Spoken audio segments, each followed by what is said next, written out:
Hey everybody, I'm Steven, and I'm about to go see Captain Marvel. I will catch you after the credits. The future of our world is at stake. You have a mission.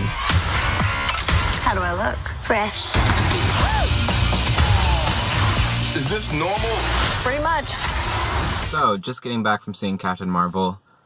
This is actually the first MCU movie I think I've seen since starting the show, which is crazy because MCU movies are basically the reason that this show exists, because of the after credit sequences. Or it's at least why the show is named what it is. I had fun watching this movie, and this movie will not have anything to do with, like, the politics behind this movie, whether this is a feminist feature or, like, the behind the scenes. I didn't follow any of that stuff. I didn't care. It has nothing to do with the film itself, so I'm judging this purely on what I thought of it. And I thought the movie was good. It was nice to see Samuel L. Jackson as, like, one of the main characters in this movie, because it's the first time that's happened. He's always just kind of been a peripheral character, and he's in a lot of this movie. Coulson is back briefly, and if that doesn't mean anything to you, this movie takes place in the 90s, so, like, Coulson didn't die yet in the Avengers, and Agents of S.H.I.E.L.D. hasn't happened yet. This is... Basically, S.H.I.E.L.D. looks like an FBI agency, and it's got nothing bigger than that. This is their first encounter with aliens. They don't even almost seem to have any idea of what the superpowers are, despite Captain America having happened, and Ant-Man having happened. Not the movie Ant-Man, but, like, Hank Pym's version of Ant-Man with Wasp. So, it seemed like they don't seem surprised that superpowers exist, but it seems like they're completely unaware that they're still out there. And I guess that's fair. Maybe they haven't cropped up in a while, but they kind of say, like, oh, well, an alien stumbled into our backyard without us even looking for it. So, I guess that's their explanation. The action was fun in this movie. My biggest complaint with this movie is that it doesn't really bring much new to the table.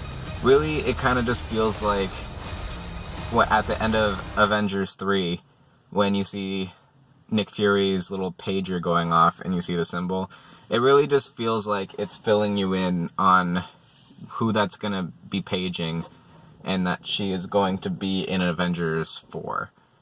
That's what this movie feels like. It feels like a lead-in. It doesn't feel like... While it is a complete story, it doesn't feel like it really matters that much. That being said, the Skrulls in this movie are actually really cool. You find out more about this intergalactic war that has not been really mentioned because I don't think Marvel had the rights to the Skrulls when Guardians of the Galaxy came out. But the Kree are back, which they've had access to the Kree the whole time. At least in terms of movie rights, and since Guardians of the Galaxy.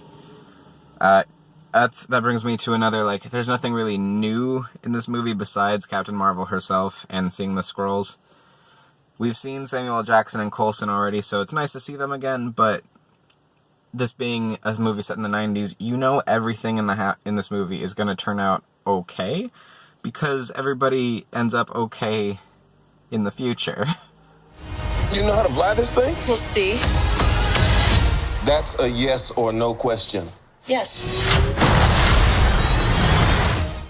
It had some good comedy, but it had some kind of clunker lines.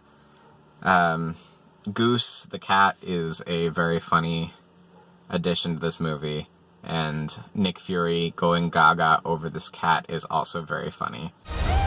Aren't you the cutest little thing? Aren't you cute? And what's your name, huh? Fury. What's you? I'll be back.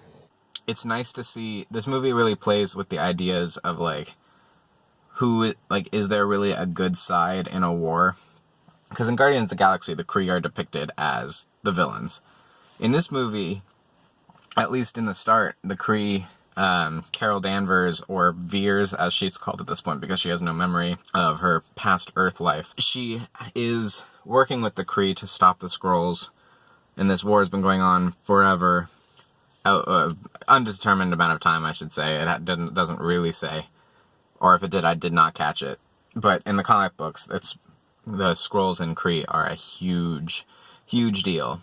But she's on this side, and they feel like heroes, and you definitely understand what's going on. Like, this is a big city, everybody seems to be living their lives, and the Kree are defenders of this city, especially this task force specifically.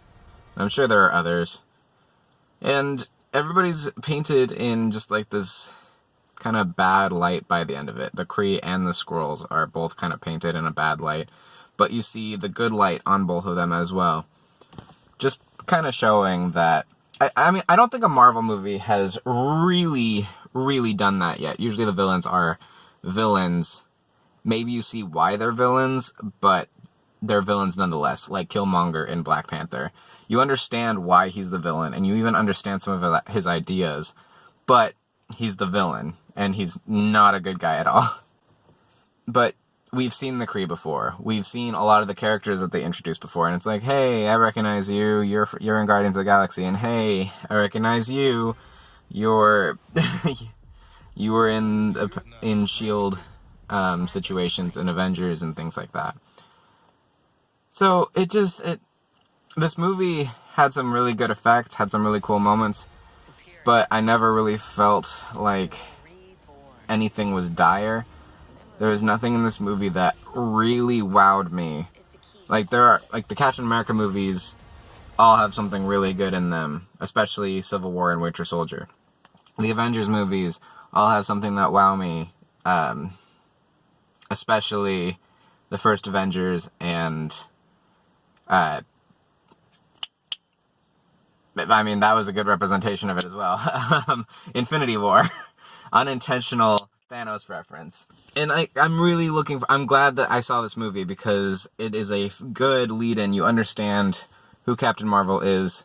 You understand where she's coming from. You understand why Nick Fury called out for her. So I do think if you're a Marvel fan, you should go out and see this movie. It is worth it. Just don't expect it to be your favorite Marvel movie because there's nothing really super amazing in it. The after the credit scenes are good. One of them's, I'm not sure, Marvel sometimes has this habit of if a big movie is coming next, they'll do like their mid-credit sequence will be basically a scene that's in the next movie.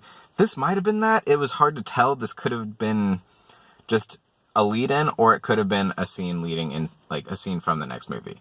The second after credit sequence, which is after the credits, is very funny and worth staying for. I'm not going to spoil it because it spoils part of the movie as well. A couple parts of the movie, really. But keep your eye out. Stay in your seats. It's worth it. I would check it out. Just don't expect to be wowed, okay? I will give this movie, I rank it kind of in the middle of the MCU movies, and I'm going to give this movie like I'm